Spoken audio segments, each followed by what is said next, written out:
Bismillah, Assalamualaikum warahmatullahi wabarakatuh.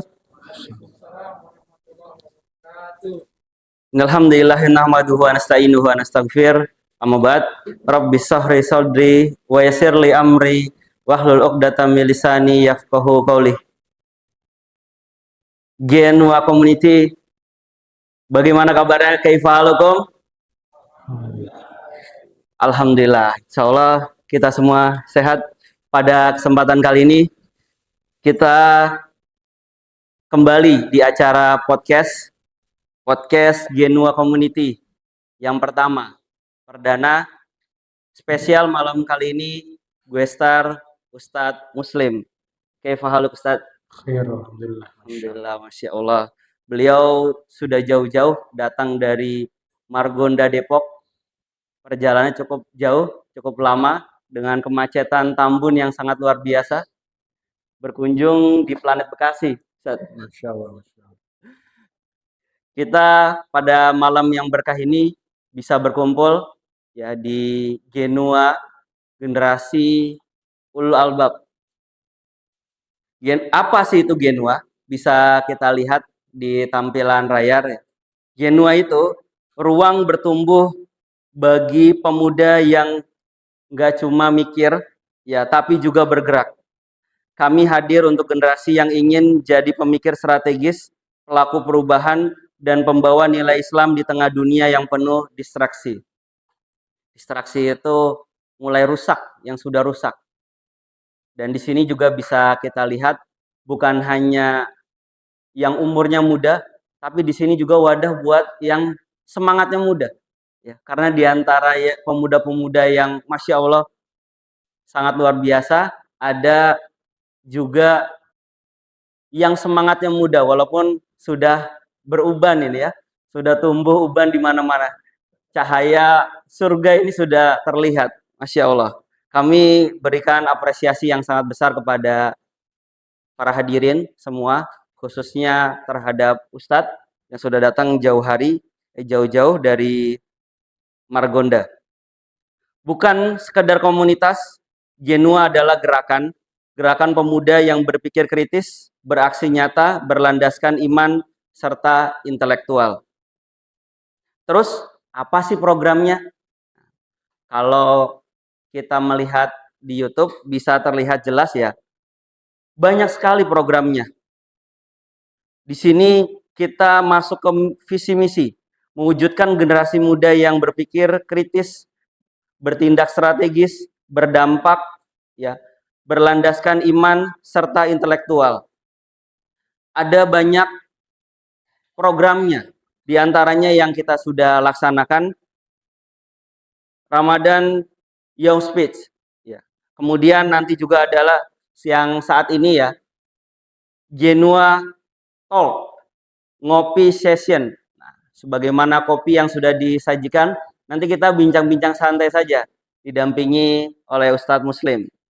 Kemudian ada Genua Talk Podcast dan Meet Up After Lebaran. Tentunya masih banyak lagi program-program. Di antaranya ada tadabur alam, ada camping, ada hiking, kemudian juga touring religi. Tentunya akan terus berkembang program-program dari Genua. Maka dari itu support dan partisipasinya kami harapkan untuk Genua terus berkembang dan bisa bermanfaat secara lebih luas. Pada kesempatan kali ini, sepertinya kita terlalu lancang kalau tidak memperkenalkan dulu. Ada istilahnya tak kenal maka ta'aruf, ya. Tak kenal maka ta'aruf. Makanya kita kenalan dulu. Siapa sih Ustadz Muslim? Kepanjangan nama beliau adalah Muslim Al-Fatih, ya. CH, CHT, CHS, CSF. Ya. Pengalamannya sangat luar biasa, Masya Allah. Beliau adalah trainer nasional ya. Di antaranya trainer di PPA Institute, kemudian juga pemateri spiritual di perusahaan PT KAI dan perusahaan-perusahaan nasional lainnya. Moto hidup beliau, tampaknya aku bukanlah siapa-siapa. Ini menjadi moto yang sangat menginspirasi kita. Nanti kita bisa tanyakan sama beliau karena berhubungan dengan tema kita kali ini. Ya, tema kita kali ini itu berhubungan dengan bagaimana perjalanan hidup. Langsung agar mengefektifkan waktu, kita langsung mempresentasikan ya, mengupas tentang tema kita. Tema kita adalah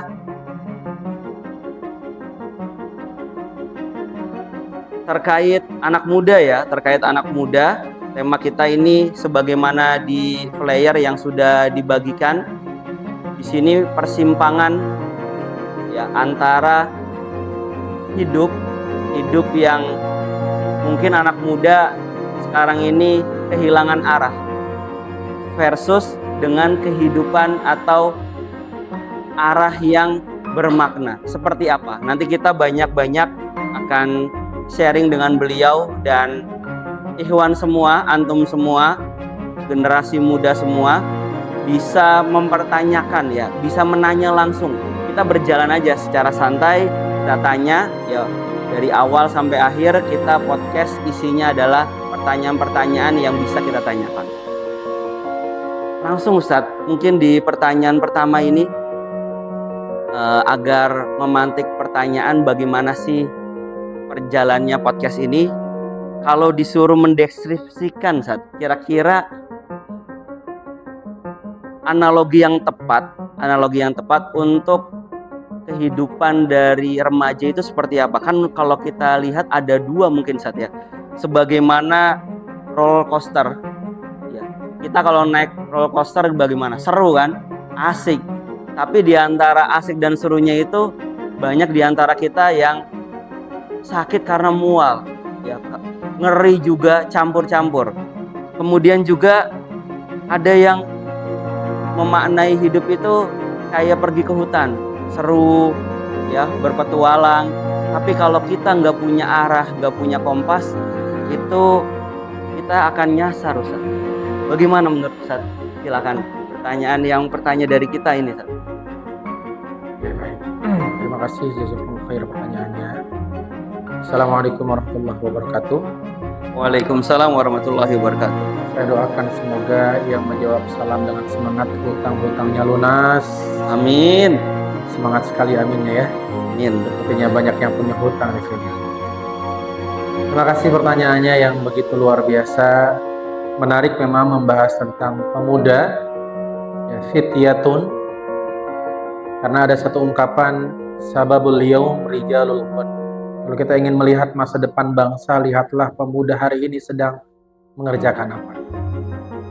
Dan terkait apa sih atau tantangan seperti apa pemuda dalam kehidupan yang real di zaman sekarang, tentu pemuda hari ini tantangannya jauh lebih berat, lebih besar dibanding pemuda di masa lampau.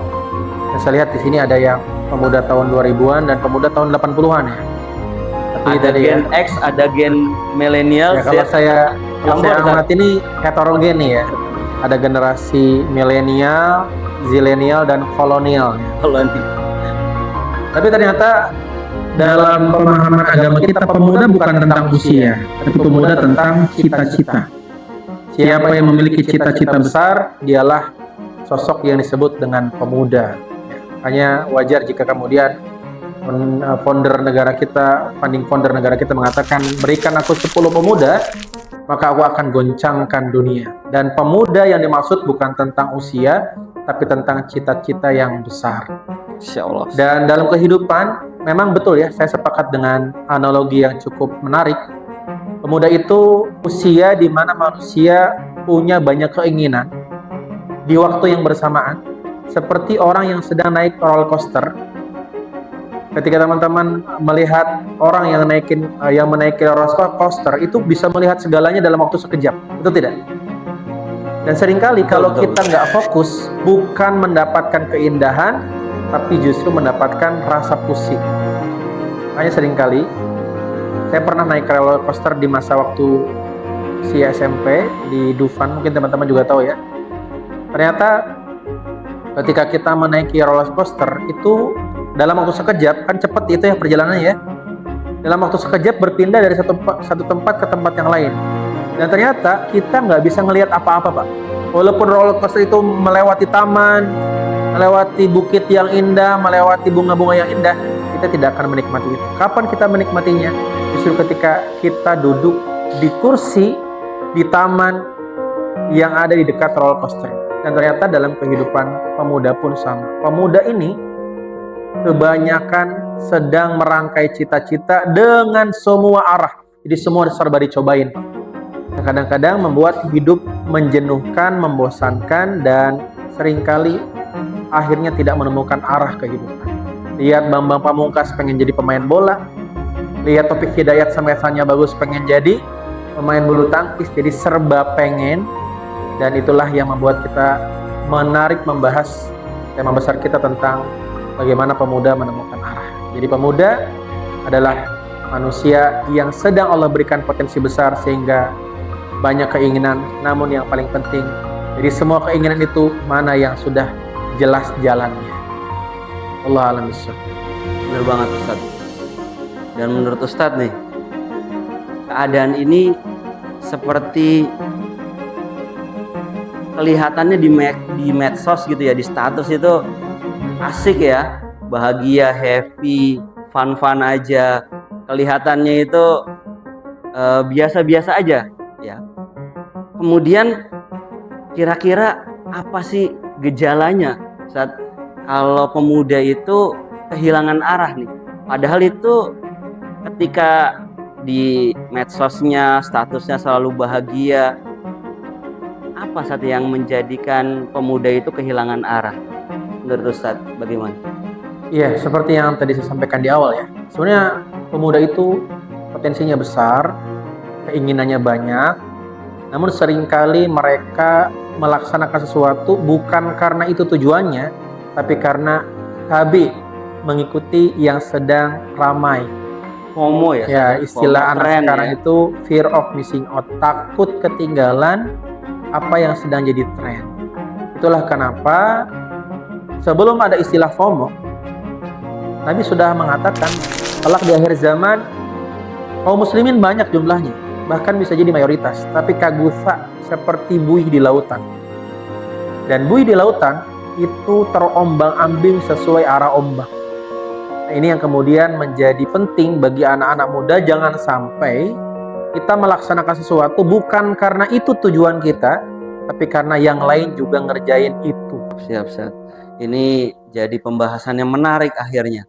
Memang kita lihat fenomena yang ada, banyak di antara pemuda itu FOMO, ikut-ikutan ya. Sesuatu yang viral, makanan misal saja, rame langsung, penuh sampai ngantri-ngantri.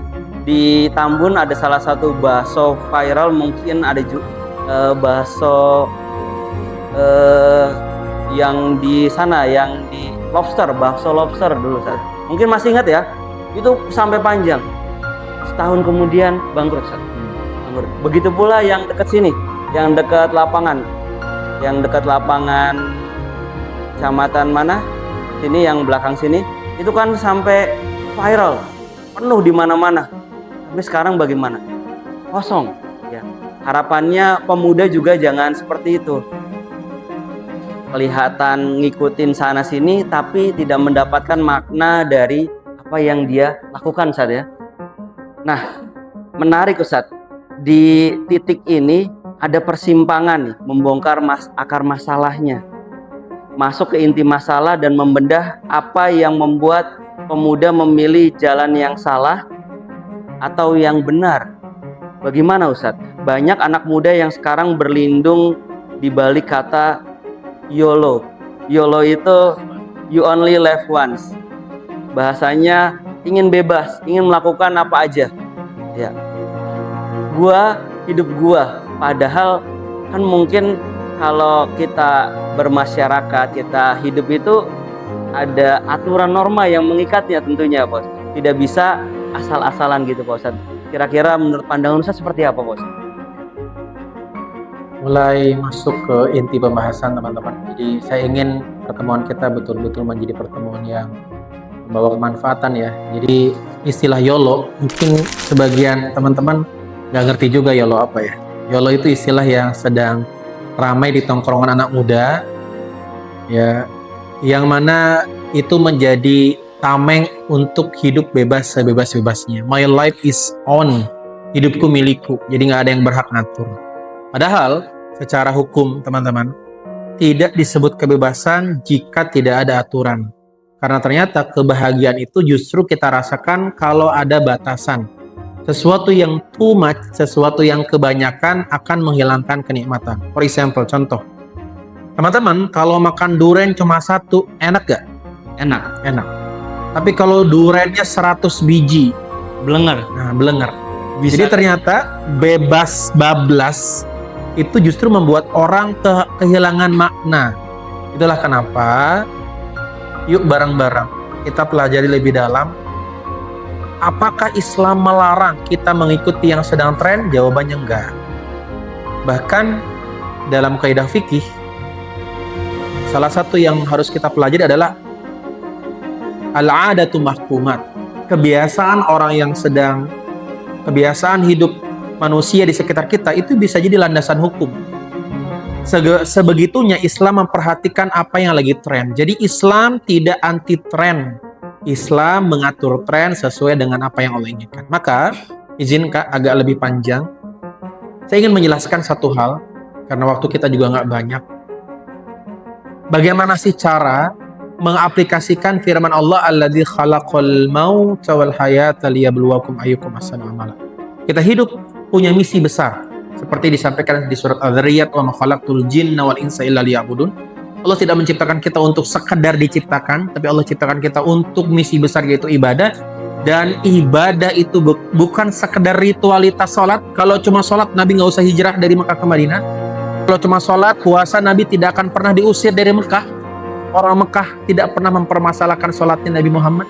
Orang Mekah tidak pernah mempermasalahkan puasanya Nabi Muhammad. Tapi orang Mekah mempermasalahkan visi besarnya Nabi Muhammad, yaitu bagaimana mendakwahkan Islam secara nilai kehidupan. Itu yang ditentang. Oleh karenanya, saya suka belajar tentang konsep-konsep Barat, dan Islam tidak anti Barat. Ya. Karena al-hikmatu dolatul mu'min, hikmah itu adalah harta karunnya orang beriman. Aina wajadtum, dimanapun kalian menemukan, ambil. Ya. Makanya ada istilah yang sangat familiar, ungdur maqila wala tangdur man qala, lihat apa yang disampaikan, bukan siapa yang menyampaikan. Dan ada istilah yang sangat menarik teman-teman. Ya. Bagaimana agar pemuda tidak hilang arah? Jangan sampai judul kajian kita membuat pemuda hari ini semakin beragama, semakin eksklusif. Nah, Islam tidak begitu teman-teman. Kalau Islam mengajarkan eksklusif, tentu Islam tidak akan tersebar luas. Islam itu selalu menjadi agama yang syiar, agama yang diperkenalkan untuk banyak orang. Maka ada beberapa ketentuan yang kita perlu bahas lebih dalam. Ya, semoga dari bahasan ini nanti muncul pertanyaan-pertanyaan yang diskusikan. Mungkin bertambahnya usia tidak menjamin menemukan arah. Maka sebelum saya jelaskan tentang konsep bagaimana menemukan arah supaya tidak salah arah, menarik Kak, ada seorang ulama yang dulu terkenal, kalau zaman sekarang tuh disebut santri bebel. Orang Bekasi paham bebel nggak sih? Paham ya? Paham. Bebel tuh susah banget diajarin Pak, susah banget. Apa ya, agak-agak tell me ya, telat mikir lah. Saking depresinya, saking beratnya belajar ilmu, maka dia pun kabur dari tempat mencari ilmunya. Bahasa anak sekarang, kabur dari pondok lah. Nah, di pertengahan perjalanan kan, dia capek, kemudian dia bersandar di sebuah pohon. Tanpa sengaja dia melihat ada suara gemericik air, tetesan air yang menetes ke sebuah batu. Kemudian dia lihat batu itu cekung bentuknya. Pas diamati, ternyata cekungnya diakibatkan tetesan air. Saya yakin teman-teman kalau saya sebut namanya pasti tahu. Seorang ulama yang sangat luar biasa, karyanya luar biasa. Ya, salah satunya kitab hadis yang sangat populer yaitu Bulughul Maram. Namanya Ibnu Hajar Al-Asqalani. Beliau dari Asqalan, diberikan julukan Ibnu Hajar salah satu sebabnya karena beliau menjadi ulama, menjadi pegiat ilmu setelah melihat ternyata batu yang kokoh, yang keras bisa berlubang dengan arah yang jelas. Kenapa tetesan air itu bisa melubangi batu? Karena dia menetes di satu arah. Dia nggak netes di mana-mana. Nah, penyakit pemuda sekarang, dia pengennya serba bisa, ini bisa, ini Nggak bisa, fokus. ini bisa. Nggak fokus. Dan tidak akan ada hasil dalam sesuatu yang dikerjakan secara serampangan. Makanya teman-teman, ya menarik nih. Nah, ternyata Ibnu Hajar itu bisa jadi versi terbaiknya setelah menemukan arah. Maka salah satu penyakit anak muda itu kan takut ketinggalan. Padahal nggak apa-apa ketinggalan, yang penting sampai, daripada ikut naik kereta, tapi dia nggak tahu itu kereta kemana. Jadi anak muda Benar sekarang tuh banget. punya penyakit begini. Yang lain pada lari naik kereta, dia juga ikutan. Yang penting kayak orang gitu Pak. Yang penting rame. Yang penting ya orang lari, dia lari. Ya, rame. Tanpa dia tahu dia sedang lari kemana. Makanya Islam tidak mengajarkan siapa yang cepat lebih baik, nggak pernah. Bahkan cepat itu dekat dengan ketergesa-gesaan. Wal ajalu minasyaiton. Dan Nabi mengatakan ketergesa-gesaan itu dari setan. Maka menemukan arah tidak berbanding lurus dengan bercepat-cepat. Lebih baik lambat tapi jelas arahnya daripada cepat tapi kita nggak tahu sedang berlari kemana. Pertanyaannya mungkin yang harus lebih digali, gimana caranya? Nah, sebelum menjawab gimana caranya, mungkin kita beri kesempatan, mungkin ada yang bertanya lagi. Sepertinya list pertanyaannya masih panjang ini. Iya, benar. Ini ada pertanyaan yang cukup menarik, Sat. Kita perlu sharing juga nih, Sat. Ustadz pernah gak menemukan titik terendah? Karena kan mungkin kita sebagai dalam hidup ya, Sat. Iya. Kita sebagai anak muda ini merasakan itu, Sat. Titik terendah, bingung, hilang arah.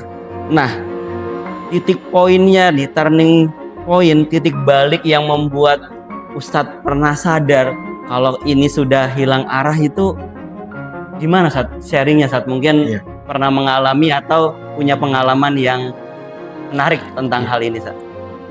Kalau pertanyaannya apakah saya secara personal pernah mengalami titik terendah, jawabannya pasti pernah. Kalau kita membedah Al-Quran, teman-teman, Al-Quran menceritakan banyak kisah, bahkan orang-orang soleh setingkat dan selevel Nabi merasakan titik terendah dalam hidup. Contoh, Nabi Muhammad pernah nggak merasakan titik terendah dalam dakwahnya? Oh, pernah sekali. Nabi Muhammad pernah diisolasi, diboikot, tidak boleh bermuamalah jual beli oleh orang kafir Quraisy. Bahkan pernah ketika hendak ke Taif, beliau berencana menjadikan Taif tempat hijrah, bukan sambutan baik, malah hinaan, cercaan. Betul ya? Diusir. Belum lagi kalau kita bahas kisah di surat Al-Anbiya, Al-Qasas dan surat-surat yang lain, Nabi Musa kayak apa? Ya enggak? Benar. Dijadikan buronan. Musuhnya bukan sembarangan. Kayak kita dimusuhin Pak RT aja, masalah nggak Pak? Wah, udah berat. Teman-teman, Pak RT benci sama kita, ada nggak masalahnya? Masalah Apa masalahnya? Bikin apa-apa susah, Susah. betul nggak? Yang lain KTP udah jadi, kita nggak jadi. Kenapa? Nah, sedangkan Musa musuhnya Fir'aun. Fir'aun itu the Lord of the world, pemimpinnya para pemimpin. Sebagian ahli sejarah mengatakan bahwa bahkan wilayah kepemimpinan Fir'aun sepertiga bumi waktu itu. Bahkan luar biasa ya, saking luar biasanya Fir'aun, dia merasa jadi Tuhan kan. Satu-satunya orang yang mengatakan ana rabbukumul a'la, bukan cuma ngaku Tuhan, dia merasa lebih tinggi daripada Tuhannya Musa. Salah satu penyebabnya karena semuanya mendukung, dia kaya, pengikutnya banyak, wilayah jajahannya juga luas. Dan Musa musuhnya dia. Yunus ya, dimakan, ditelan ikan di dalam lautan di tengah malam, panah ada fiturumat, 3 lapis kegelapan, Allah ceritakan. Nabi Yusuf dimasukkan ke sumur, betul tidak ya? Kemudian di penjara.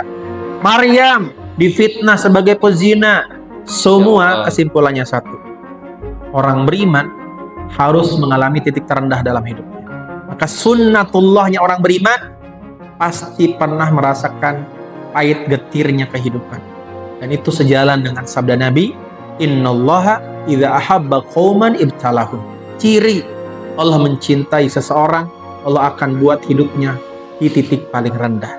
Dan pertanyaannya, pernahkah saya mengalami? Pernah. Pertanyaan selanjutnya, gimana cara bangkitnya? cara bangkit saya sama dengan cara bangkitnya kisah-kisah dalam Quran. Yaitu dengan apa? Reconnect. Kembali bertanya 3 pertanyaan. Makanya kalau teman-teman sedang ngerasa futur ya, bahasa kerennya futur, hoping loss, kehilangan harapan, maka tanyakan 3, betul, tanyakan 3 pertanyaan. Saya berasal dari mana, sedang apa, dan mau kemana. Coba ulangi. Saya berasal dari mana, sedang apa, mau kemana. Tanyakan itu, Pak. Karena kadang-kadang kesibukan aktivitas kita membuat kita lupa. Bukan yang penting naik kereta, tapi yang penting sampai tujuan. Oleh karenanya, titik balik saya ketika saya kemudian bertanya itu, ternyata saya nggak mesti kaya kayak teman-teman saya. Karena kadang-kadang kita juga tanpa kita sadar ya Pak ya, teman-teman, kita merasa gagal karena melihat selevel kita, sebaya kita sudah mumpuni dalam perkara finansial mungkin ya. Mungkin kita juga tidak seterkenal orang-orang yang kita kenal sebaya kita. Maka titik baliknya ketika saya bertanya, saya dari mana, sedang apa, dan mau kemana, dan kemudian saya menemukan jawabannya, Allah. Saya dari Allah. Makanya salah satu kalimat teman-teman, kalau lagi kehilangan arah, ini pertanyaannya, kalau lagi hilang arah, bagaimana cara baliknya? Ucapkan kalimat istirja. Kalimat apa? Istirja. Tahu nggak arti istirja? Comeback, balik dari kata rujuk. Istirja itu wazannya istif'al. Dalam bahasa Arab, kata yang wazannya istaf'ala artinya memohon kembali. Jadi kita meyakini satu hal, kita nggak bisa kembali kecuali pertolongan Allah. Itulah kenapa semua kata yang berawalan is mesti maknanya meminta. Istisqa, minta hujan. Betul ya? Istighosah, meminta pertolongan Allah. Termasuk apa tadi? Istirja, meminta kepada Allah agar Allah kembalikan semangat hidup. Makanya kalau sedang betul-betul terpuruk, merasa gagal jadi bapak, merasa gagal jadi anak, merasa gagal jadi pasangan, coba ucapkan inna lillahi wa inna ilaihi rajiun. Kita kadang lupa Pak, kita nih milik Allah. Dan pada akhirnya kita akan kembali kepada Allah. Maka titik balik saya kan, saya menyerahkan semua urusan kepada Allah. Ketika saya terpuruk, ngerasa gagal hidup ya, dibandingkan kadang-kadang kita ngerasa gagal karena membandingkan diri kita dengan orang kan. Benar. Akhirnya kemudian saya menemukan titik terang ketika saya milikmu ya Allah, saya hambamu, terserah engkau mau diapain, bahasanya begitu. Benar. Dan ketika saya mengucapkan kalimat itu, sesuatu yang dulunya tidak terlihat, Allah tampakkan jelas. Jadi cahaya itu muncul. Orang yang hilang arah bukan berarti nggak ada arah, tapi dia sedang kehilangan cahaya, sedang kehilangan nurullah, cahaya Allah. Maka coba deh, kalau teman-teman sedang merasa hilang arah, apa ciri-cirinya? Ciri-cirinya susah dibahagiain Pak. Diajak jalan-jalan capek, ya, di rumah terus bosen, diajak ke gunung pengen ke pantai, diajak ke pantai pengen ke gunung. Itu ciri-ciri orang hilang arah Pak. Ciri-cirinya apa? Serba susah. Ya, jadi bagaimana caranya? Ucapkan kalimat istirja sambil dipahami. Oh ya, hidupku bukan milikku. Makanya, ini sebagai penutup dari sesi ini, jangan tanyakan apa tujuan hidupku, tapi tanyakan apa yang Allah mau dari hidupku. Jadi kita nggak berhak menentukan jalan hidup kita, Pak. Karena kita diciptakan untuk memenuhi keinginan Allah. Apa maunya Allah? Pernah nggak kita ngomong begini, ya Allah? Pernah nggak kita doa begini, ya Allah, jadikan aku seperti yang kau mau? Jujur selama ini bukan itu doa kita, betul? Doa kita apa? Ngajuin proposal, ya Allah, aku mau ini. Keinginan aku kita mau semua banyak sekali. Dan kita lupa satu hal yang harusnya kita minta sebelum permintaan apapun. Apa itu? Ya Allah, jadikan aku seperti yang kau mau. Dan itu tujuan Allah menciptakan kita. Wa ma khalaqtul jinna wal insa illa liya'budun. Dan ibadah adalah mengimplementasikan keinginan Allah dalam hidup kita. Dan pertanyaan selanjutnya nih yang kita akan gali sebentar lagi, cukup menarik. Ibadah itu bukan cuma sholat. Ibadah itu apa? Ismun jami. Segala perkara yang Allah cintai itu ibadah. Makanya ibadah itu bukan ibadah ritual yang Allah inginkan, tapi wa ma khalaqtul jinna wal insa illa liya'budun, itu betul. Tapi ada penjelasan di surat Al-Mulk, alladzi khalaqal mauta wal hayata liyabluwakum ayyukum ahsanu amala. Pertanyaannya bukan harus ibadah, kalau itu clear kita harus ibadah, tapi pertanyaan selanjutnya, apa kontribusi terbaik yang bisa kita berikan untuk membuat Allah ridho? Makanya teman-teman, kita kalau belajar tentang sejarah para sahabat, tidak semua sahabat menghafal Quran, tidak semua sahabat kaya raya, tapi setiap sahabat punya amalan terbaik masing-masing. Pertanyaannya, sudahkah kita menemukan arah terbaik yang membuat kita bisa menjadi hamba terbaik di hadapan Allah? Dan kalau belum, yuk kita bahas bagaimana cara menemukannya. Menarik sekali Ustaz, menarik sekali. Kayaknya kita perlu sharing session Ustaz, ya. Sekarang waktunya sharing session. Silakan, mungkin pernah mengalami pengalaman titik terendah dan belum move on, belum bangkit, menyampaikan sedikit ya, sedikit share pengalaman. Pernah di satu ketika, waktu itu mungkin kalau pengalaman waktu sekolah, pengalaman waktu sekolah, lagi di masa bandel-bandelnya, ya pokoknya mungkin sebandel-bandelnya angkatan saya waktu itu paling bandel mungkin saya gitu. Namun ketika puncak-puncaknya, Allah memberikan petunjuk cobaan dengan meninggalnya orang tua kami, ibu. Di situ ada titik balik yang mana pada tahun itu mungkin ketika sekolah lagi bandel-bandelnya, orang tua meninggal, ditegur secara tiba-tiba.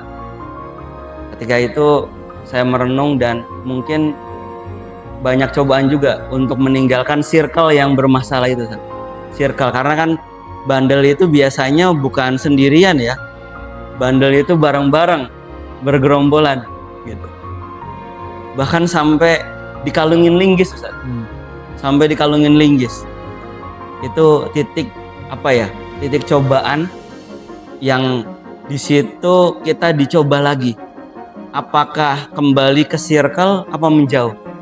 Ternyata Allah masih meneguhkan, sehingga ketika dikalungin linggis sempat sisa kabur gitu, menyendiri, namun tetap ingin menjadi pribadi yang lebih baik dari sebelumnya. Sehingga alhamdulillah sampai saat ini insya Allah masih terus meminta petunjuk kepada Allah dan terus dibimbing oleh Allah Subhanahu wa Ta'ala. Dan mudah-mudahan bisa berkontribusi kepada sesama sekitar, halayak lebih luas, dan terus bermanfaat bagi dakwah Islam. Sedikit sharing session ya. Ya, Masya Allah. Dan gini ya teman-teman, Islam bukan agama yang menerima hamba-hamba suci tanpa dosa. Bahkan Nabi sudah menjelaskan, kullu bani Adam khata'un, setiap anak keturunan Adam punya dosanya masing-masing. Banyak teman-teman kadang-kadang nih, salah satu godaan iblis adalah membuat kita merasa tidak pantas jadi orang baik. Sekelam apapun masa lalu kita, Allah siap menyambut dengan penuh kasih sayang. Makanya Allah mengatakan, inna rahmati taghlibu ghadabi, rahmatku menutup semua murka. Dan kita melihat teman-teman, kalau ke Madinah, kalau berkunjung ke makam Rasulullah, di situ ada tiga makam. Di situ ada 3 jenazah yang dimakamkan satu tempat dengan Rasulullah. Siapa saja? Rasulullah, terus Abu Bakar dan Umar. Menarik membahas nama Umar, Pak. Teman-teman tahu nggak Umar itu siapa? Umar adalah orang yang pernah mengeluarkan pedang dari sarungnya berencana membunuh Rasulullah. Dan Umar punya prinsip, kalau pedang Umar sudah keluar, pantang masuk sebelum selesai tujuannya. Tapi di hari yang sama, Umar yang berencana membunuh Rasulullah untuk menyelesaikan perpecahan di antara bangsa Quraisy, di hari yang sama Allah Subhanahu wa Ta'ala memasukkan hidayah ke dalam hati. Makanya khiyarukum fil jahiliyah, khiyarukum fil Islam. Siapa yang memang baik di masa jahiliyah, dia akan menjadi manusia terbaik di masa Islam. Ternyata pribadi yang pernah berencana membunuh Rasulullah, ketika dia mendapatkan hidayah bertaubat dengan taubatan nasuha, sekarang makamnya bersanding dengan Rasulullah. Insya Allah. Jadi teman-teman jangan pernah merasa tidak pantas jadi orang baik, sekelam apapun kehidupan kita, karena poinnya ini juga bagi kita yang sudah ngaji ya, kadang-kadang ini menjadi pembelajaran dan pengingat. Jangan sampai kita merasa lebih baik daripada para pendosa gara-gara kita merasa banyak amalnya. Karena ketahuilah Allah lebih mencintai para pendosa yang sadar dengan dosanya daripada orang soleh yang bangga dengan kesolehannya. Iblis 80.000 tahun ibadah bila ma'asi, gak pernah maksiat. Tapi apa yang membuat iblis diusir dari surga dan dicabut rahmat dari Allah dan diberikan gelar Ar-Rajim? Satu, dia merasa lebih baik daripada yang lain. Iblis mengatakan, ana khairum min, saya lebih baik daripada Adam. Dan itulah yang membuat iblis tidak mau mengikuti dan taat kepada perintah Allah. Maka poinnya teman-teman, serumit apapun kisah masa lalunya, mungkin pernah bandel ya, sebandel-bandelnya sahabat di sebelah kanan saya lebih bandel Umar, Pak. Saya yakin sebandel-bandelnya beliau tidak pernah berencana membunuh ustadznya kan? Ya, gak pernah, Pak. Umar bukan cuma ustadz yang mau dia bunuh, Nabi mau dia bunuh, Pak. Dan ada lagi orang yang lebih hebat lagi. Kalau Umar berencana membunuh, kalau orang yang kedua ini sudah hampir membunuh. Namanya Khalid ibn Walid. Dia hampir membunuh Rasulullah di perang Uhud. Tapi siapa yang menyangka dia balik arah menjadi pribadi yang mencintai Rasulullah dan menjadi panglima perang terbaik yang diberi gelar Saifullah Al-Maslul, pedang Allah yang tembus. Kesimpulannya apa? Kesimpulannya seburuk apapun, segelap apapun masa lalu kita masih punya kesempatan menjadi hamba yang terbaik. Begitu. Masya Allah, pengalaman sangat luar biasa. Nah, sebagai obatnya gitu, karakter ulul albab, karena kita Gen UA ya, Gen UA, generasi ulul albab, itu pemikir yang kritis dan mendalam. Gimana caranya anak muda sekarang ini bisa menjadi ulul albab di era gempuran TikTok, Reels, dan lain-lainnya, media sosial yang tentunya adiktif ya, dan banyak dari hal-hal negatifnya. Sudah keluar juga dari pemerintah PP Tunas untuk melindungi generasi muda, karena generasi muda kita ini, anak-anak itu bisa dikatakan sudah terenggut masa depannya. Bagaimana kita dulu zaman tidak ada handphone dan teknologi, kita bisa bermain, bisa berolahraga, bisa interaksi dengan masyarakat, sehingga terbangun kebersamaan, gotong royong dan lain-lain. Tapi karena kita ini sudah sepertinya di era saat ini ya, itu menjadi sendiri-sendiri gitu. Ya. Silakan Pak Ustadz dijawab sekalian. Ini sekaligus menjadi segmen terakhir ya. Segmen terakhir sekali. Baik. Menarik memang pertanyaan yang tadi disampaikan oleh Kak Hendro ya. Masya Allah. Kakak-kakak yang sudah punya anak seusia kakak-kakak ya seperti itu.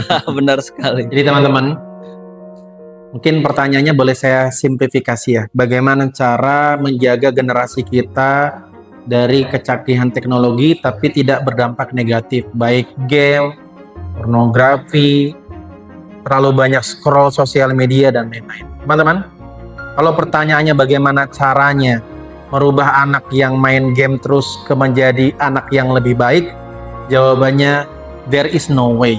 Tidak ada caranya. Kenapa? Allah dengan tegas mengatakan di surat Al-Qasas, dan ayat ini sekaligus mengingatkan kita dan Nabi, innaka la tahdi man ahbabta walakinnallaha yahdi man yasha. Kita nggak bisa merubah siapapun, termasuk orang yang kita cinta. Maka pelajarannya, semakin terobsesi ingin merubah, semakin Allah sulitkan apa yang kita inginkan. Maka wajar ulama mengatakan ujian terbesar seorang hamba akan Allah berikan dari apa yang paling dia cintai. Siapa kita Pak yang ingin merubah anak kita? Sedangkan Nabi Nuh tidak bisa merubah anaknya. Anaknya Nabi Nuh bukan cuma main game Pak, tidak beriman. Kalau anak Anda mungkin main game, sholatnya agak lambat, betul ya? Kalau anaknya Nabi Nuh tidak pernah sholat, bukan cuma kecanduan game, tapi tidak beriman. Anaknya, mohon maaf, Nabi Lut, istrinya Nabi Lut, Istrinya Nabi, mungkin teman-teman yang udah menikah ujiannya paling istrinya cerewet. Ujiannya Nabi Lut bukan cerewet, pendukung LGBT, Pak. Inisiatornya LGBT. Bahkan Nabi Lut disediakan laki-laki ganteng oleh istrinya, Pak, supaya Nabi Lut menjadi bagian orang yang mencintai sesama. Kurang rusak apa istrinya? Padahal suaminya Nabi. Siapa kita yang ingin merubah istri kita? Maka poin yang pertama kalau ditanya bagaimana caranya, yang pertama hilangkan obsesi itu dari kepentingan pribadi. Kita ingin anak kita baik bukan supaya kita merasa baik, tapi karena itu yang Allah perintahkan. Apapun hasilnya, itu di luar tanggung jawab kita. Oleh karenanya, coba deh. Cara yang pertama, clarity of purpose.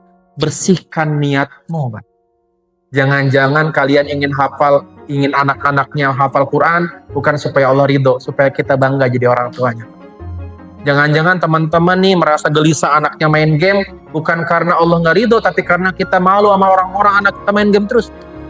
Hilangkan dari kepentingan pribadi. Karena keberhasilan orang tua tidak berbanding lurus dengan anaknya seperti apa, Kak? Pertanyaannya sederhana. Kira-kira Nabi Nuh yang anaknya tidak beriman, Nabi Nuh gagal apa sukses jadi seorang hamba? Jawab. Siapa yang menjawab gagal? Dipertanyakan imannya, Pak. Oh, seseorang Nabi gagal. Artinya, yang Allah tuntut adalah keikhlasan kita dalam berikhtiar. Adapun hasilnya ternyata masih jauh dari kenyataan, tawakal Allah. Itu poin yang pertama. Maka hilangkan obsesi pribadi. Tugas Anda A, B, C, D. Ulangi. A, B, C, D. Ajarkan, beritahu, contohkan, doakan. Selesai. Ajarkan. Maksudnya kasih tahu ini boleh dan tidak boleh. Kasih tahu, Pak. Main game boleh, tapi tidak boleh berlebihan. Sampaikan. Yang kedua, beritahu. Apa sih manfaatnya kalau sholat berjamaah? Apa sih ancamannya bagi anak-anak yang main game terus? Kasih tahu. Dalam bahasa Arab, al-wardu wal-wa'id. Beritahu apa manfaat positifnya, apa dampak negatifnya. Yang kedua, contohkan. Kalau pengen anaknya nggak megang handphone terus, orang tua jangan megang handphone terus, Pak. Contohkan. Karena apa sebaik-baik pembelajaran adalah memperlihatkan. Bukankah sebaik-baik nasihat adalah teladan dari seorang yang sering dia lihat. Yang keempat ini yang terakhir, tapi sejalan paling pamungkas, Pak. Sampai Nabi mengatakan, doa silahul mu'min. Doa itu senjata terbaik yang orang berikan. Maka yang terakhir, coba sebut nama-nama orang yang kita cintai termasuk anak tadi dalam doa kita. Apa doanya? Ya Allah, anakku adalah titipanmu, anakku milikmu, aku sudah melakukan semua ikhtiar yang kau perintahkan kepadaku, dan pada akhirnya aku serahkan semuanya kepadamu. Dan teman-teman, tidak disebut seorang hamba sampai dia punya kebiasaan setiap mau keluar rumah dia baca satu doa. Tahu kan teman-teman? Doa yang disunahkan oleh Nabi dibaca setiap mau keluar rumah, setiap mau ikhtiar, setiap mau kerja, mau ngajar, apapun ikhtiarnya, baca dulu doa ini. Apa doa keluar rumah? Bismika Allahumma amutu wa ahya. Pantesan ngantuk terus. Bawahnya ngantuk terus, salah baca doanya. Apa doa keluar rumah? Bismillah. Allahumma barik lana. Pantesan makan terus bawahnya. Yang kata Nabi, siapa yang membaca doa ini, 3 keutamaannya. Yang pertama, hudita. Allah kasih jalan hidup terbaik. Yang kedua, bukita. Allah jaga dari hal-hal negatif. Yang ketiga, kufita. Allah cukupkan kebutuhannya. Apa doanya? Bismillahi tawakkaltu 'alallah. La haula wala. Poinnya satu, Pak. Poinnya satu. Kalimat terakhir tadi. La haula wala quwwata illa billah. Jangan pernah merasa mampu merubah anak. Jangan pernah merasa mampu merubah pasangan. Semakin kita merasa mampu, Allah akan tutup pintu pertolongannya. Makanya ada pengalaman menarik, Kak. Boleh. Saya punya jamaah, suami istri ahli matematika. Bapaknya dosen matematika, anaknya guru matematika terbaik di SMA favorit. Mohon maaf, saya ralat. Suaminya dosen matematika, istrinya guru matematika terbaik, Pak. Tapi ketika mereka berdua punya anak, tahu nggak anaknya paling bodoh pelajaran apa? Matematika. Sampai orang tuanya tuh, sampai orang tuanya tuh nanya, Ustadz, saya tuh luar biasa bingung, Ustadz. Kami berdua nih ahli matematika, Tapi anak kami susah banget diajarin matematika. Tahu nggak? Allah sengaja tutup pemahaman matematika dari anaknya untuk menutup kesombongan dari kedua orang tuanya. Oleh karenanya, kalau ada pertanyaan bagaimana cara merubah anak, ya tentu ikhtiar-ikhtiar akliyah, cara-cara akliyah bisa kita tempuh kan. Kita bertanya kepada ahlinya, tapi satu hal yang tidak boleh hilang, yang pertama, hilangkan dulu merasa mampu merubah orang. Pastikan kita ingin melakukan sesuatu karena semata-mata perintah Allah dan semua hasil milik Allah. Makanya doanya bismillahirrahmanirrahim. Yang kedua, pastikan sebelum berikhtiar kita libatkan Allah dengan cara berdoa. Dan ini salah satu kebiasaan yang mulai hilang, Pak. Kita ini kalau belum mentok, belum datang ke Allah. Makanya doa dulu. Sebelum nasehatin anak nih, Pak. Yang punya hati anak kita siapa? Allah. Yang menggenggam hati anak kita siapa? Allah. Yang membolak-balikan hati anak kita siapa? Allah. Nah, sebelum ngomong sama anak, ngomong dulu sama yang punya anak. Ya Allah, bentar lagi anak hamba pulang sekolah. Titipin lisan yang penuh hikmah, apapun yang hamba sampaikan masukkan ke dalam hatinya, Pak. Cobain dulu, Pak. Kenapa? Sebagus apapun kalimat yang Anda ucapkan, kalau Allah tidak memberikan hidayah, nggak ada yang berubah. Itulah kenapa Nabi Muhammad pun diuji oleh Allah, paman yang beliau cintai sampai meninggal tidak mendapatkan hidayah. Sebagai pelajaran kepada kita, siapa kita yang ingin merubah orang-orang yang kita cinta, sedangkan Nabi pun tidak punya kemampuan. Poinnya, tugas kita A, B, C, D. Ulangi. A, B, C, D. A, ajarkan. B, beritahu. C, contohkan. Dan yang terakhir nih, Pak, apa itu? Doa. Itu barangkali. Masya Allah. Ini cocok banget kalau kita yang jadi orang tua atau partner ketika melihat teman-teman kita ataupun anak kita. Tapi posisinya nih, mungkin teman-teman juga merasa, gimana kalau posisinya diri saya? Kita yang kecanduan gitu ya. Kalau gimana bahasa caranya kita, ya? Gua nih aneh nih yang lagi hilang arah, lagi futur, main game terus gitu ya. Ya, kita 3 nih, Sir. 3 poin kira-kira apa saja yang bisa jadi ini? Bagaimana cara menghentikan sesuatu yang bersifat adiktif? Adiktif itu kan artinya kecanduan. Sebenarnya teman-teman, kecanduan itu sebenarnya awalnya positif. Kecanduan itu akibat munculnya satu hormon namanya dopamin. Dopamin itu hormon bahagia. Game itu kan menyenangkan, benar gak? Tapi karena tanpa batasan akhirnya mengikat. Kalau kita nggak main game gelisah.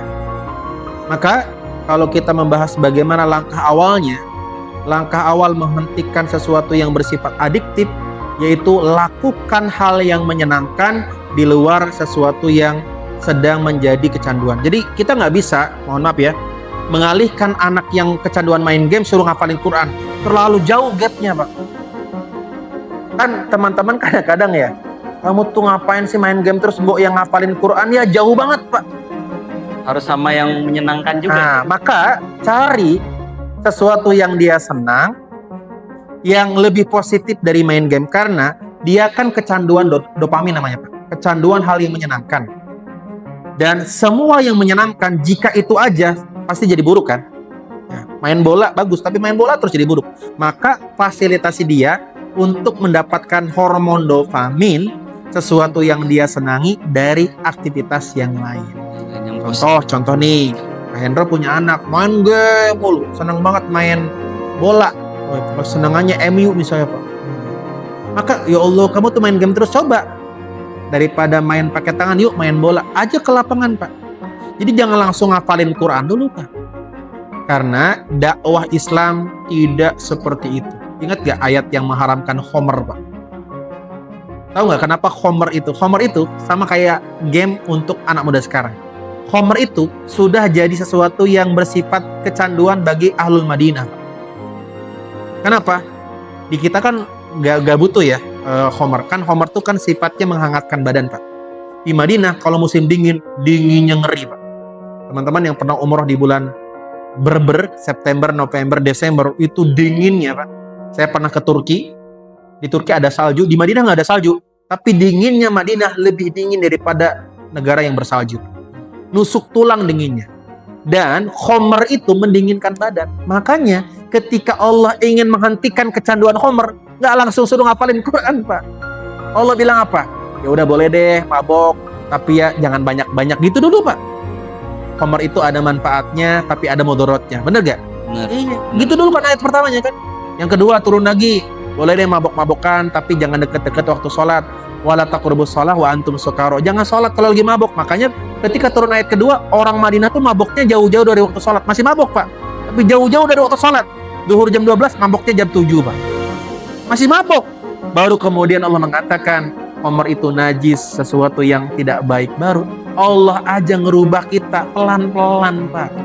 Makanya nggak bisa kita menghentikan sesuatu yang sudah terlanjur kecanduan dengan sesuatu yang terlalu berseberangan. Nyuruh anak kita ngapalin Quran supaya nggak main game. Kayaknya berat, Pak. Coba cari apa yang dia senangi selain game. Cari, Pak.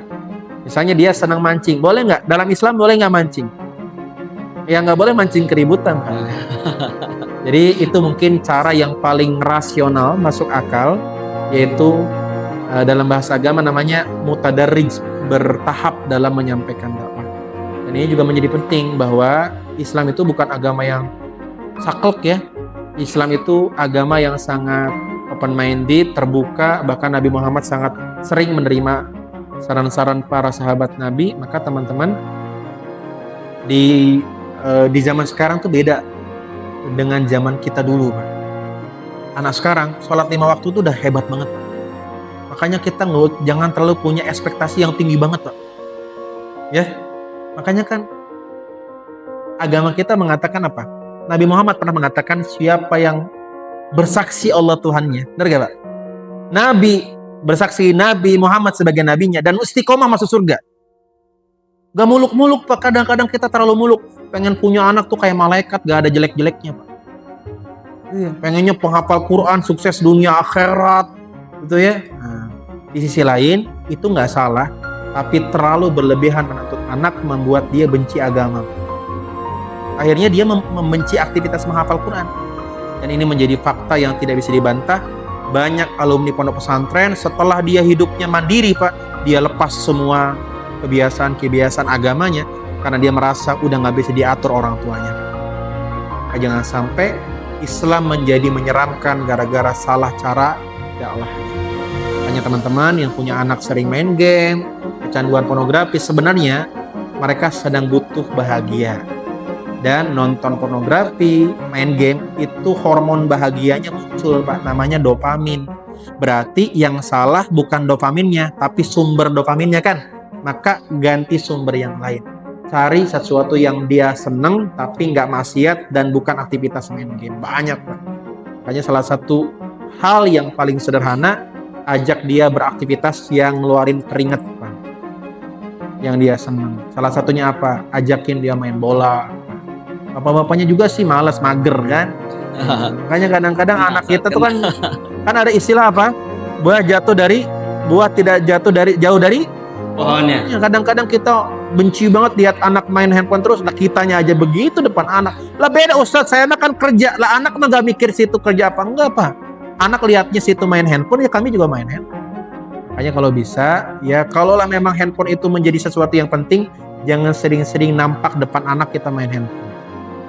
Tapi cari ya tempat-tempat yang kira-kira tidak terlihat anak, supaya anak tidak menganggap kita tidak fair, kita dilarang main handphone sedangkan orang tuanya main handphone. Jadi kesimpulannya, Islam agama yang lapang, agama yang luas. Ajak anak-anak kita bersenang-senang dengan sesuatu yang mubah, Pak. Makanya saya suka banget dengan satu penjelasan seorang guru. Mahwal mubah. Mubah itu apa sih? Mubah itu, kalau kita melihat dari sudut pandang sebelah, mubah itu kan tarkus sunnah, meninggalkan sunnah kan. Tapi ada sudut pandang yang lebih menarik. Ternyata mubah itu tarkul maksiyah, Pak. Orang yang ngobrol, ngalor ngidul, ngetan ngulon, itu bisa jadi mungkin obrolannya tidak ada manfaatnya, obrolan mubah gitu ya, tapi tanpa dia sadari dia sedang meninggalkan maksiat. Gara-gara ngobrol dia tidak berzina, betul? Betul. Ya, gara-gara ngobrol dia tidak mencuri, Pak. Maka coba deh, ya teman-teman orang tua, turunkan ekspektasi. Jangan terlalu berlebihan menuntut anak, termasuk diri. Makanya kalau pertanyaannya gimana kalau saya yang kecanduan main game, bagaimana cara berhentinya? Ya jangan frontal meninggalkan game. Game itu kan permainan yang menyenangkan. Tinggal alihkan dari main game di handphone ke main game yang lebih produktif. Main badminton, main bola. Coba deh, jangan langsung ngapalin Quran dulu teman-teman. Karena main bola pahala nggak? Pahala nggak main bola? Main badminton pahala nggak? Pahala. Bukankah Allah mengatakan Allah menyukai apa? Hamba yang bastotan fil ilmi wal jism. Hebat ilmunya, bagus badannya. Nah, jadi jangan langsung nyuruh anaknya ngapalin Quran dulu, karena tidak semua sahabat menghafal Quran, Bang. Gak semua. Gak semua sahabat ahli agama. Mereka paham agama, tapi tidak semua sahabat. Sahabat kan jumlahnya 2000-an lebih kan. Tapi yang ulama sedikit aja. Tapi semua sahabat berkontribusi untuk Islam sesuai dengan potensi yang terbaik. Tapi pertanyaannya, kadang-kadang teman-teman kan bertanya, potensi terbaik saya apa sih? Perasaan saya kayaknya hidup gini-gini aja, kayak nggak ada gunanya. Kayak useless. Kayak useless itu apa? Ya, kayaknya nggak ada gunanya. Makanya ada satu pembahasan, I need around one hour lah, 1 jam untuk membahas itu. Makanya teman-teman, insya Allah Genua Community terus berlanjut kajiannya. Amin, amin. Next meet, insya Allah pertemuan selanjutnya kita akan menggali lebih dalam bagaimana caranya menemukan versi terbaik diri kita, Pak. Karena jangan sampai sebenarnya tuh Anda tuh diciptakan sebagaimana Utsman, tapi Anda nirunya Abu Bakar, nggak ketemu, Pak. Abu Bakar kan rajin ngomong, sedangkan Anda tuh harusnya rajin infak, Pak. Makanya Islam itu jaya karena semua berperan pada perannya, Pak. Ada yang rajin ngasih tausiah, ngasih nasihat, Abu Bakar orangnya. Ada yang jarang ngomong, tapi sekalinya datang ngasih duit, Utsman bin Affan. Kenapa? Sibuk berdagang Utsman, Pak. Tapi sekalinya datang beres, pembangunan selesai. Nah, kebanyakan orang hari ini tipe Abu Bakar semua.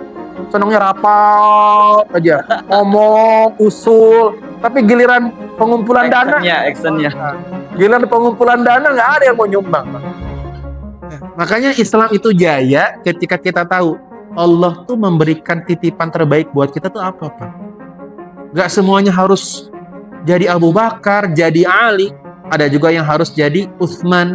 Dia jarang ketemu Nabi, makanya jarang kan kita dengar hadis riwayat Utsman kan? Jarang, Pak. Utsman tidak masuk 10 besar sahabat yang paling banyak meriwayatkan hadis. Nggak masuk, Pak. Padahal Utsman itu orang yang sangat dekat dengan Nabi. Kenapa? Utsman jarang di tempat, Pak. Utsman jarang bermajelis dengan Rasulullah, tidak sesering dengan sahabat yang lain. Tapi ada orang, Pak, mohon maaf, gak punya duit, Pak. Gak punya duit, bahkan gak punya rumah. Jobless, homeless, anak sekarang bilang. Tapi namanya tercantum di tingkat pertama orang yang paling banyak meriwayatkan hadis. Namanya Abu Hurairah. Dia gak punya rumah, saking tidak punya apa-apa. Dia tinggal di tempat namanya Suffah, Pak. Suffah itu apa? Bangunan seperti tenda di samping Masjid Nabawi. Semenjak dia masuk Islam, dia tinggalkan dunia dan dia fokus menyimak kajian dari Nabi, Pak. Makanya teman-teman milih nih, teman-teman mau jadi versi Abu Bakar, Umar, Utsman, Ali. Nah, kadang-kadang harusnya Anda tipe Utsman, jadi tipe Ali, jadinya nggak ketemu.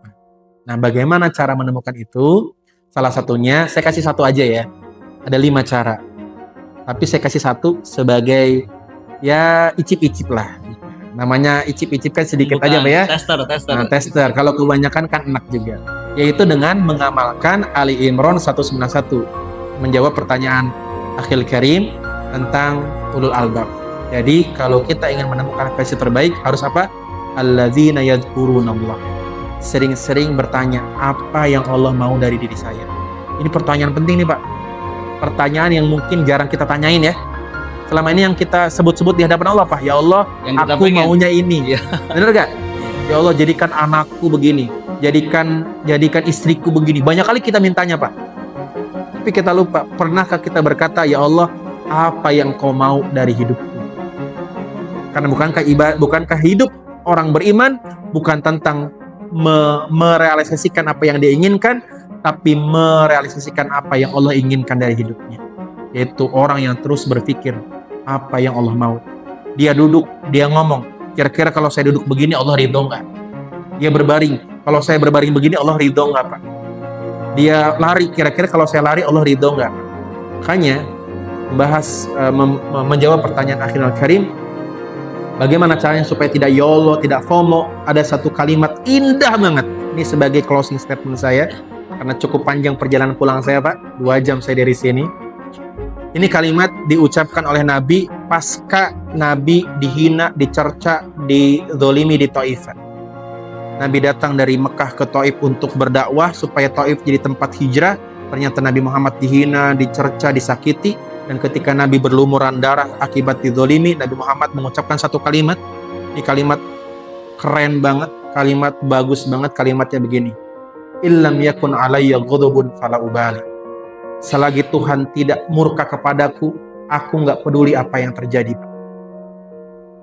Selagi Allah tidak murka kepadaku, aku tidak peduli apa yang Allah timpakan kepadaku. Dan itu menjadi poin penting. Ciri ulul albab adalah orang yang nggak peduli penilaian orang lain, tidak peduli bagaimana orang lain menilai dirinya, karena ulul albab orang yang menjadikan Allah satu-satunya obsesi dia. Selagi Allah tidak marah, coba ulangi. Selagi Allah tidak marah, hidupku baik-baik saja. Hidupku baik-baik saja. Makanya saya sebenarnya sepakat dengan kalimat your life is yours, hidupmu milikmu. Makanya saya sebenarnya tidak melarang ya. Gen Z mengatakan bebas berekspresi, betul Pak. Kita itu kun anta, jadilah diri sendiri, tapi dengan batasan satu. Selagi Allah tidak marah, lakukan apapun yang kamu suka. Selagi Allah tidak marah, lakukan apa yang kamu suka. Bapak-bapak boleh nggak pakai celana warna biru, baju koko warna merah, peci warna pink, boleh nggak Pak? Agama melarang nggak? Pakai Pak, nggak usah pakai dengerin omongan orang. Itu Pak Ustadz kayaknya kayak umbul-umbul. Terserah Pak. Warna-warni. Ya. Ya. Jadi teman-teman, be yourself itu bagus. Makanya saya sepakat dengan Gen Z yang mengatakan jadilah dirimu sendiri, tapi dengan batasan selagi Allah tidak murka. Allah marah nggak nih kalau saya begini? Kalau nggak, lanjutin Pak. Sekarang saya tanya, kalau Anda makan bubur diaduk-aduk, Allah marah nggak? Nggak. Aduk udah. Sebaliknya, kalau Anda makan bubur nggak diaduk, Allah marah nggak? Nggak. Nggak usah diaduk. Udah nggak usah pakai. Ada sebelahnya nih. Itu pakai, itu makan bubur nggak diaduk sih. Psikopat gitu katanya. Karena apa Pak? Semua orang bebas menilai kita, tapi diri kita bukan seperti apa yang dikatakan orang. Yang paling tahu tentang diri kita Allah Subhanahu wa Ta'ala. Makanya lakukan apa yang teman-teman suka. Selagi Allah tidak murka, lanjutkan. Allah marah nggak kalau kita ngopi Pak? Ngopi udah. Ngopi. Jadi agama itu kata Nabi apa? Inna hadza din dinun usrun wala usr. Agama ini agama yang mudah, seringkali sulit gara-gara kita salah memahaminya. Nah, ini sebagai penutup nih Kak. Saya belum tahu ya apakah selanjutnya bisa mengisi atau tidak, karena ini pertemuan perdana dan saya bahagia banget bisa bertemu dengan teman-teman semua. Ini penutup. Mungkin kadang-kadang kita melihat Nabi hanya satu POV saja. Padahal Pak, Nabi itu orang yang sangat asik. Baca buku namanya Amzahun Nabi, bercanda-bercandanya Nabi. Nabi Pak, saya kasih contoh 2 saja. Ada nenek-nenek datang. Nenek-nenek ini serius banget Pak, karena dia ngerasa nenek-nenek kan mau mati kan. Dia nanya, Nabi, kata Nabi, ada apa Nek? Orang kaya saya tuh bisa masuk surga nggak? Orang lagi serius. Nabi jawab, nggak ada orang kaya nenek-nenek di surga. Itu nenek-nenek Pak pulang ngambil nangis Pak. Kenapa? Yang ngomong Nabi, gak mungkin Nabi bohong. Sebelum jauh itu nenek-nenek dipanggil lagi, Nek kesini, kenapa nangis? Bagaimana aku tidak menangis wahai Nabi? Engkau mengatakan tidak ada orang sepertiku di surga. Maksudnya nenek sih bisa masuk surga, tapi kalau nanti masuk surga nggak nenek-nenek wujudnya Pak. Karena semua penghuni surga kata Nabi umurnya antara 30 sampai 33 tahun. Berarti dia bisa masuk surga nggak?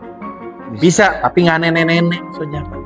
Yang kedua, Nabi mau safar, ditanya sama sahabat, Nabi mau kemana? Ya mau jalan lah bentar, mau naik apa? Naik anak unta. Kasihan Nabi, anak unta dinaikin, udah saya siapin unta aja, udah jangan, gak usah, saya mah naik unta aja.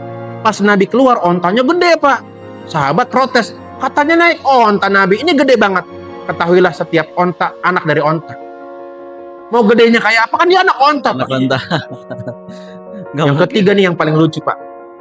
Yang ketiga menunjukkan Nabi itu asik dan gak berperang. Nabi lagi makan sama para sahabat nih, lagi makan kurma, Pak.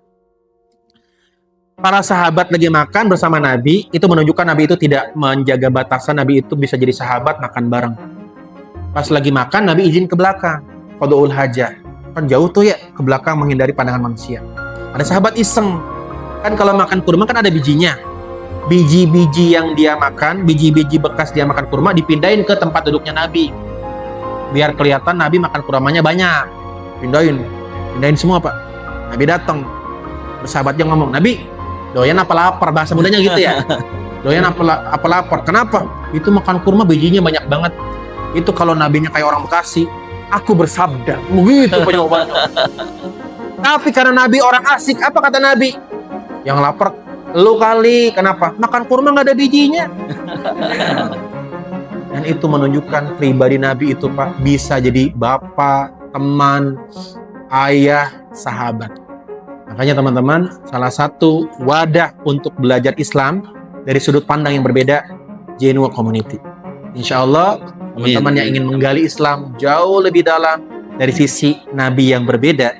Seringkali kan Nabi dilihat hanya sebagai khotib, ya nggak? Nabi sebagai ustadz, tapi jarang ada wadah yang mana membahas Nabi sebagai teman. Makanya kita konsepnya nongkrong bareng, sebagaimana Nabi juga nongkrong sama sahabatnya. Nabi juga asik ngobrol sama sahabat. Insya Allah di kesempatan-kesempatan yang akan datang. Terima kasih Akhinul Karim yang sudah mengundang Genoa Community, dan terima kasih atas kesempatannya. Saya sangat bahagia bisa belajar bareng-bareng, dan semoga kita semua terus istiqomah menjadi pemuda. Pemuda bukan tentang usia, tapi tentang siapapun yang punya cita-cita yang besar. Wallahu a'lam bishawab. Assalamualaikum warahmatullahi wabarakatuh. Waalaikumsalam warahmatullahi wabarakatuh. Karena waktu yang sangat terbatas dan mungkin insya Allah saat kita akan ada sesi-sesi selanjutnya, semoga Ustadz juga bisa membersamai kita di lain waktu. Kami tutup acara podcast kali ini dengan bacaan hamdalah dan doa kafaratul majelis. Alhamdulillahirabbil alamin. Subhanakallahumma wa bihamdika asyhadu an la ilaha illa anta astaghfiruka wa atubu ilaik. Yang terakhir dari kami, mohon maaf apabila banyak kesalahan dari kita semua, karena yang banyak bicara itu banyak salahnya biasanya. Astaghfirullahaladzim. Assalamualaikum warahmatullahi wabarakatuh. Waalaikumsalam warahmatullahi wabarakatuh.